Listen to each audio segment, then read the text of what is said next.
to live a stress-free life, to live a life of peace and happiness, to live a life of solace and inner peace.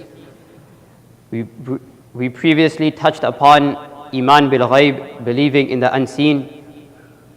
We mentioned how taqdeer is one of the aspects.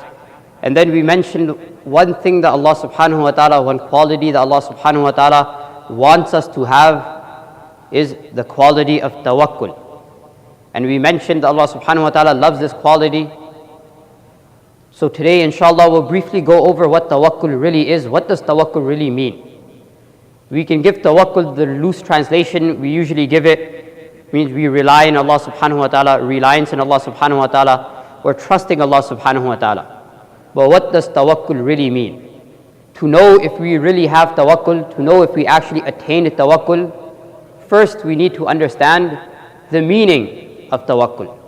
To truly understand the meaning of tawakkul, let's just look at one of the names of Allah subhanahu wa ta'ala, Al-Wakil. So the name of Allah subhanahu wa ta'ala, Al-Wakil, in English we can translate it as the guardian, the disposer of affairs, the one who deals with our problems. The Arabic term for a lawyer or an attorney is also Al-Wakil. Why? Because we are giving them our affair and telling them to deal with it, and we trust them to do what's best for us. This is Allah subhanahu wa ta'ala, Al-Wakil. So from this word, we understand tawakkul. We are handing our affairs over to Allah subhanahu wa ta'ala, and we believe, we accept, we understand that Allah subhanahu wa ta'ala will only do what's best for us. That is tawakkul. Once we accept and we hand over all of our affairs to Allah subhanahu wa ta'ala, then only will we be known as those who have tawakkul. So that's just the meaning of tawakkul. We went over reliance on Allah subhanahu wa ta'ala, tawakkul on Allah subhanahu wa ta'ala, and how it has to do with our faith, with our aqaid. One thing that we also have to understand from a belief standpoint, from an aqidah standpoint, when we say, I trust in Allah subhanahu wa ta'ala, but we make no effort. From a belief standpoint, this is fine. Right? If we do not do anything and we say, I trust Allah subhanahu wa ta'ala. But from a shar'i standpoint, from what Allah subhanahu wa ta'ala actually wants us to do, this is an incorrect practice. So tawakkul doesn't mean that we will sit here, do nothing, and say, I trust in Allah subhanahu wa ta'ala. Tawakkul means we'll do the best of our ability. After that, I hand my affairs over to Allah subhanahu wa ta'ala. Now what is the proof of this? What proves that Sharia wants us to do our best and then put our trust in Allah subhanahu wa ta'ala? We can just look at a few verses in the Quran or a hadith and a few stories mentioned in a hadith and in the Quran also.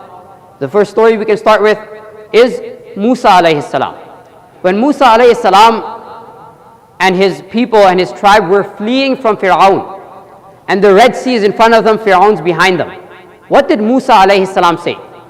He said, Ya qawmi in kuntum amantum billah. O my people, if you truly believe in Allah, fatawakkalu alayh in kuntum muslimin. Then put your trust in Him if you are Muslims, if you are believers. From this we understand that tawakkul has to do with our beliefs. Allah subhanahu wa ta'ala brought both Iman and Islam together in this verse. From this we understand that tawakkul holds a high standard, it holds a high position in our aqaid, in our beliefs. But what did Musa alayhi salam say, and when did he say it? Musa alayhi salam didn't wait back home and say, I trust Allah subhanahu wa ta'ala, Allah subhanahu wa ta'ala will do the best. Musa alayhi salam, he was told to leave. So he left, he took the precaution, and then he said, I trust Allah subhanahu wa ta'ala when the Red Sea was in front of him.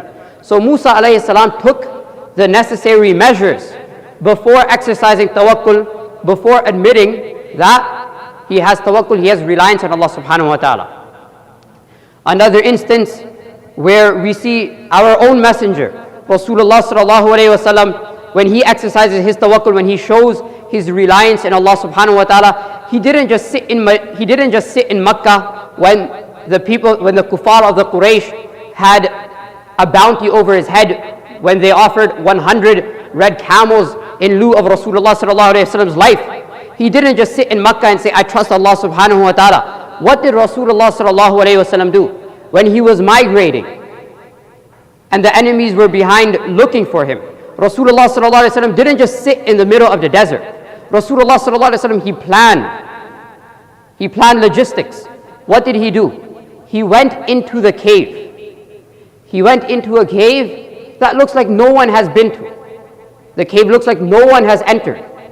What is he doing? He is taking the necessary measures and the precaution needed before putting reliance in Allah subhanahu wa ta'ala. Because this is what Sharia wants us to do. So once in the cave, after he exercised his means of reliance, then what did he say?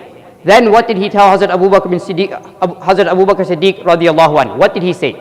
He said, La tahzan inna Allah ma'ana. He said, do not grieve, verily Allah subhanahu wa ta'ala is with us. Rasulullah sallallahu alayhi wa sallam could have also said this in the desert. He could have also said this in Makkah. But where did he say it? He said it when he was in seclusion after taking the necessary means, and then he put his reliance in Allah subhanahu wa ta'ala. This is what tawakkul really means. So when we take means into consideration, it doesn't contradict taqdeer. It doesn't mean we do not have tawakkul. This is actually the tawakkul that Allah subhanahu wa ta'ala wants us to have. The famous hadith that we have heard constantly over the past 2 years.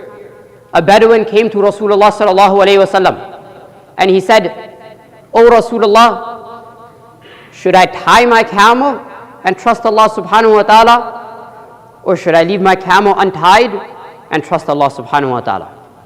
What did Rasulullah sallallahu alayhi wasallam say? Rasulullah sallallahu alayhi wasallam said, Iqtilha wa tawakkalu ala Allah. Tie your camel and then put your trust in Allah subhanahu wa ta'ala. So now we understand what tawakkul really means. Tawakkul doesn't mean we're going to sit here and have hope in Allah subhanahu wa ta'ala, that Allah subhanahu wa ta'ala will give us whatever we need. Tawakkul means we make an effort, we strive, we try our best, and then we hand over the affairs to Allah subhanahu wa ta'ala.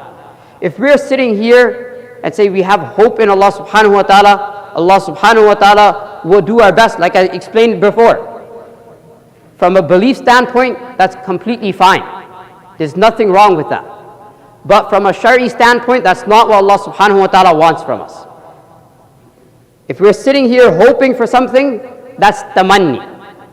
Allah subhanahu wa ta'ala, He wants us to have tawakkul. He wants us to have reliance and conviction on Allah subhanahu wa ta'ala after we take all necessary means. This is what Allah subhanahu wa ta'ala mentions that He loves, where He says, Inna Allah yuhibbul mutawakkilin. Verily Allah subhanahu wa ta'ala, He loves those who have tawakkul. So now we look within ourselves. Are we those who sit here and say we have reliance in Allah subhanahu wa ta'ala without taking the necessary means? Because it's very easy for us to say with our tongues that we trust Allah subhanahu wa ta'ala. But tawakkul is in our hearts. When anything goes wrong, do we return to Allah subhanahu wa ta'ala? Do we accept that this was taqdeer, but now I trust Allah subhanahu wa ta'ala to do what's best for me? This is what we ask ourselves now. Once we accept that everything that happens is taqdeer, and then we have reliance on Allah subhanahu wa ta'ala after making the necessary efforts, then only will we have the quality of tawakkul which Allah subhanahu wa ta'ala says He loves. Inna Allah yuhibbul mutawakkilin. Allah subhanahu wa ta'ala loves those who have reliance on Him. So, when anything goes wrong, the first person that we put our trust in is Allah subhanahu wa ta'ala. We accept this. Our day-to-day lives, we look at it we look at our day-to-day lives, right? We could leave our doors unlocked, we could leave our car unlocked, or we could lock it. Because we follow Sharia, we follow the teachings of Sharia, we follow what Allah subhanahu wa ta'ala wants us to follow. Allah subhanahu wa ta'ala wants us to take all those necessary precautions. So what do we do when we go outside? We lock our doors. This is connecting to the earlier point where reliance needs an effort from our end. We lock our doors. Does that mean we do not trust Allah subhanahu wa ta'ala? Sorry, this is a point I missed earlier. Does that mean we do not trust Allah subhanahu wa ta'ala? Or does that mean we trust Allah subhanahu wa ta'ala, but we're taking the precaution that Allah subhanahu wa ta'ala wanted us to take? Just because we lock our doors, if someone tells us that this isn't tawakkul, you do not trust Allah subhanahu wa ta'ala, this is incorrect. Allah subhanahu wa ta'ala wants us to lock our door. Allah subhanahu wa ta'ala wants us to lock our cars and then have reliance on Allah subhanahu wa ta'ala and then trust Allah subhanahu wa ta'ala will do what's best for us. If we wanted as believers, we could leave our door open and we could say, I read Ayatul Kursi. Allah subhanahu wa ta'ala's protection is with me. But no, that's incorrect. Not only do we lock our doors, then we read our dua, then we say, I trust Allah subhanahu wa ta'ala. This is what tawakkul really means. This is the quality that we want. Once we bring this quality into our lives, then only will we be able to live a life of peace and happiness. So recapping the series so far, we went over remembrance of Allah subhanahu wa ta'ala and how the remembrance of Allah subhanahu wa ta'ala will bring peace in our hearts. We went over iman bil ghaib, believing in the unseen, and how believing in the unseen will be the means of us being successful.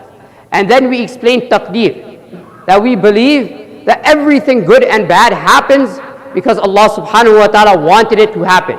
And then we explained tawakkul and what tawakkul really means. And once we bring this quality of tawakkul, once we have true reliance in Allah subhanahu wa ta'ala, then only will we be able to live a life of peace and happiness. And then only will we be content. And once we bring these qualities into our lives, the matters of the world, the matters of our worldly life will not affect us, because we'll accept that this is from Allah subhanahu wa ta'ala, it's going to pass. May Allah subhanahu wa ta'ala give one and all the ability to understand what has been said. May Allah subhanahu wa ta'ala make us from those who have these qualities so that we live a stress-free life. Just a few announcements that inshallah next week